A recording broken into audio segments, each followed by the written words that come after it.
This is a pressure reducing valve, non-relieving, and we try to adjust that. We set that to 750 psi.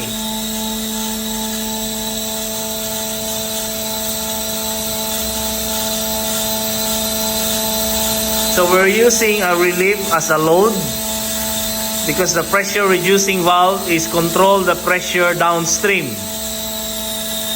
Now, as you notice, the pressure gauge there is not going up. So what happened is what?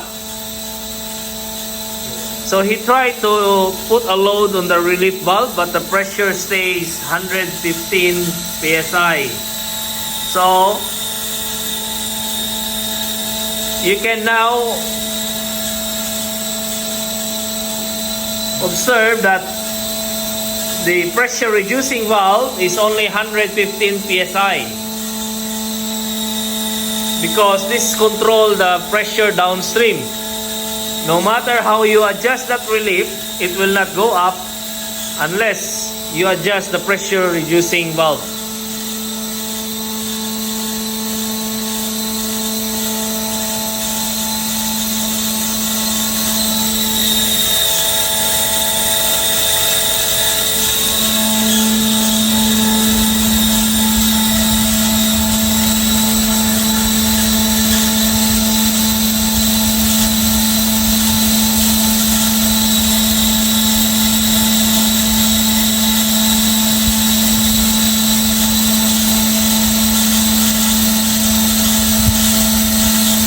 So here you might confuse because no matter how you adjust this pressure reducing valve, if that relief valve is all the way out, then you can get the load, because remember the relief is acting as a load.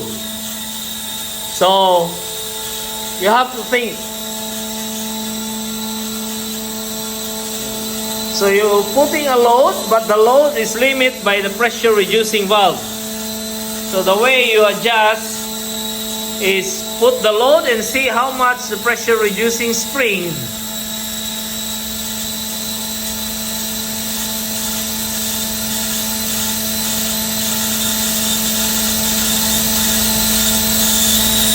So there you can see that the pressure reducing spring is only 111 psi.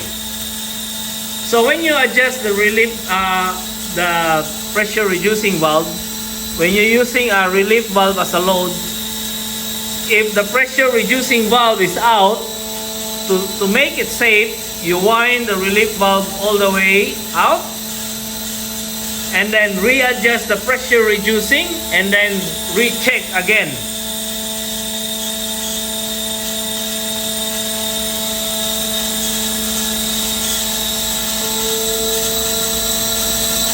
Alright, so now put a load on the spring of the pressure reducing valve.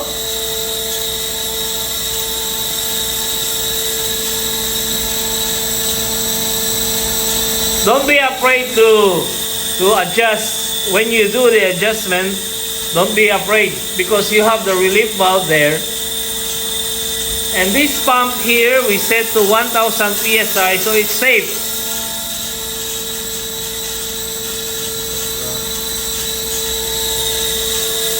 Then recheck again.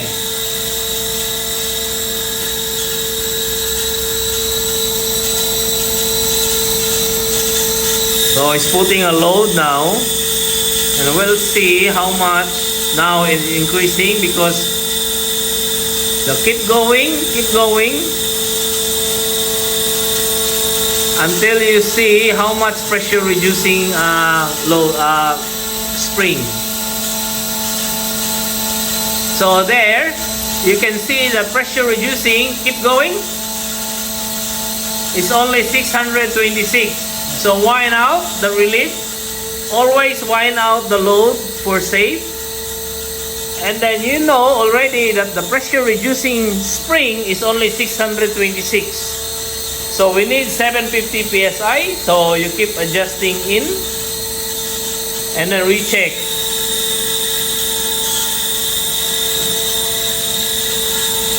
So that's it.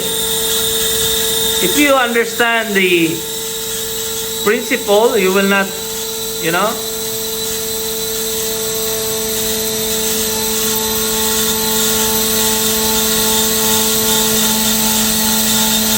you will not confuse. Now it's 700. Okay. So adjust again the pressure reducing.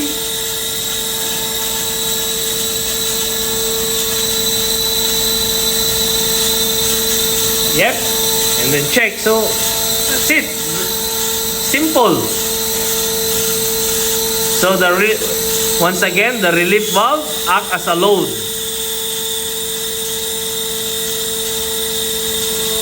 So it is important when you adjust pressure on a hydraulic, you wear a safety glass. So that one, 750 plus or minus 10 psi.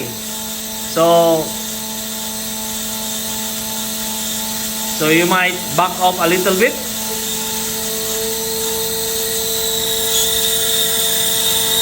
So that's it. So this is the circuit of this system here, what we're doing. We actually setting this pressure reducing here. This red here is the upstream. So remember, the relief valve is control the pressure upstream. The pressure reducing is control the pressure downstream. All right. So this relief here is act as a load valve. Okay. Instead of cylinder or motor, we use relief, so that we know what force on the spring here. Okay. So this is our load. We load this so that we can adjust this reducing.